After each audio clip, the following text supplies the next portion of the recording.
सपा विधायक Mohammad Tahir press conference आयोजित कर बोले। उन्होंने कहा कि महिला को मोहरा बनाकर मुझे और मेरे परिवार को बर्बाद करने की साजिश रची जा रही है।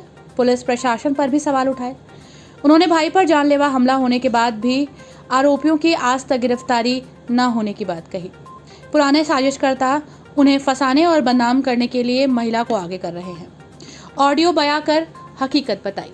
एसपी सुल्तानपुर ने भी उपेक्षित 2 दिन बाद मिलने का समय दिया और विधानसभा अध्यक्ष के समक्ष सदन में मुद्दा उठाने की बात कही है। उन्होंने कहा है कि जनप्रतिनिधि होने के साथ साथ मैं भारत का नागरिक हूं। योगी सरकार मुझे न्याय दे। उत्तर प्रदेश विधानसभा में बराबर प्रयासरत हूँ अपने क्षेत्र के लिए, डेवलप के लिए, सुल्तानपुर के लिए, सोली विधानसभा 187 के लिए। जो विपक्षी हैं उनको ये चीज़ बर्दाश्त नहीं हो पा रहा है। मेरे राजनीतिक प्रतिद्वंदियों ने एक अवैध सक्रिय गिरोह बना रखा है और वह एक माफिया भी है, उसके अलावा भी बहुत सारे लोग हैं तथा बड़े अपराधी भी हैं। मेरे चरित्र हनन के लिए और मेरी राजनीतिक छब धूमिल करने के लिए एक अनजान और अबला नारी को मेरे विरुद्ध करके आरोप लगाने का प्रयास कर रहे हैं, जिसकी सूचना कल रात हमने पुलिस अधीक्षक सुल्तानपुर को 11 बजे के लगभग देने का काम किया। उनको तीन ऑडियो भी दिया।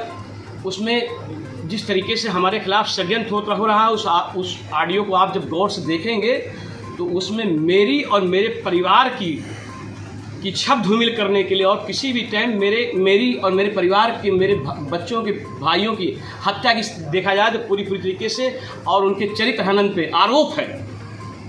और इसकी जानकारी हमने कल भी एसपी सुल्तानपुर की दी थी। आज मैंने एसपी सुल्तानपुर को मैंने बाकायदा लेटर भेजा है, प्रार्थना पत्र दिया है और इस टाइम मैंने अनुरोध भी किया कि मुलाकात हमारी होना बहुत नितांत आवश्यक है। मगर आपने कल भी बात कही थी जो कि कल भी मैंने कहा था कि बजट भाषण परसों है, हो सकता है हमको बोलने का चांस मिल जाए। मैं अपने माननीय अध्यक्ष जी से रिक्वेस्ट करूंगा कि हमको बहुत सारी समस्याएं हैं हमारी जनता की, उसकी आवाज़ उठाना है। तो उम्मीद है कि कल हम बजट भाषण पे बोलेंगे भी और जो हमारे खिलाफ षड्यंत्र हो रहा है इसको भी कल मैं विधानसभा में उठाऊँगा। आज भी एसपी सुल्तानपुर किस वजह से हमको टाइम नहीं दे पाए इसको तो मैं नहीं जानता हूं, मगर आज भी उन्होंने टाइम न दे पाने की असमर्थता जाहिर की। और कल के लिए कह रहे हैं, कल क्योंकि हाउस चलेगा तो पॉसिबल नहीं है, संभव नहीं कल मिल पाना। मगर मैं आप लोगों के माध्यम से, क्योंकि आप चौथे स्तंभ हैं, मैं अपनी और अपने परिवार की सुरक्षा की गारंटी उत्तर प्रदेश सरकार से चाहता हूँ और चाहता हूँ कि मेरे और मेरे परिवार पर अगर कोई घटना होती है तो यहाँ का प्रशासन पूर्ण रूप से जिम्मेदार होगा।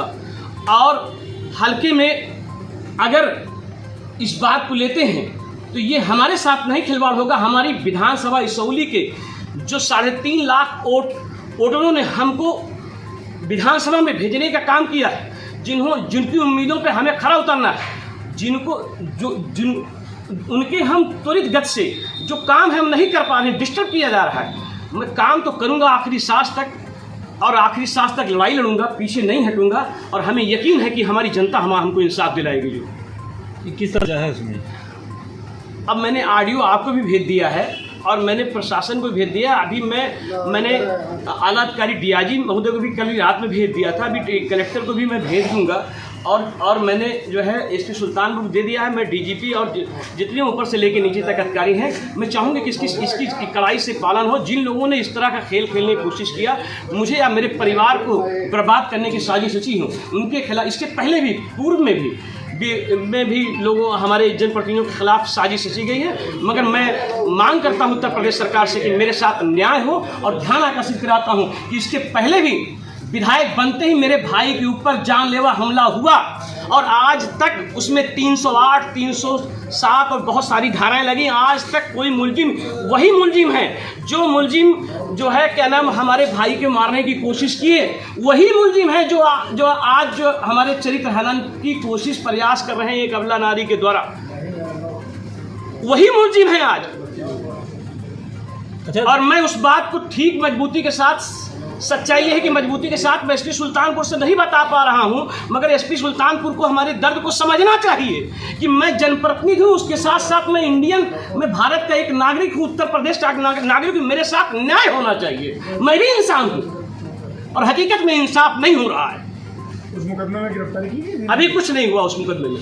अच्छा, ये जमीनी विवाद क्या है आपका? जमीनी विवाद वो ये था कि न्यायालय में, दीवानी न्यायालय में ऑलरेडी वो मुश्तरका अराजी थी, ऑलरेडी उस पर स्टे स्थगन आदेश के बाद उन लोगों ने गुंडई करने की कोशिश की, उसको उस ज़मीन को कब्जा करने की कोशिश की, जो कि स्थगन आदेश के बाद और शामिलात खाता है, एक ही नंबर है, उसको जब तक बंटवारा ना हो जाए कोई आदमी कहीं ट्रांजेक्शन नहीं कर सकता।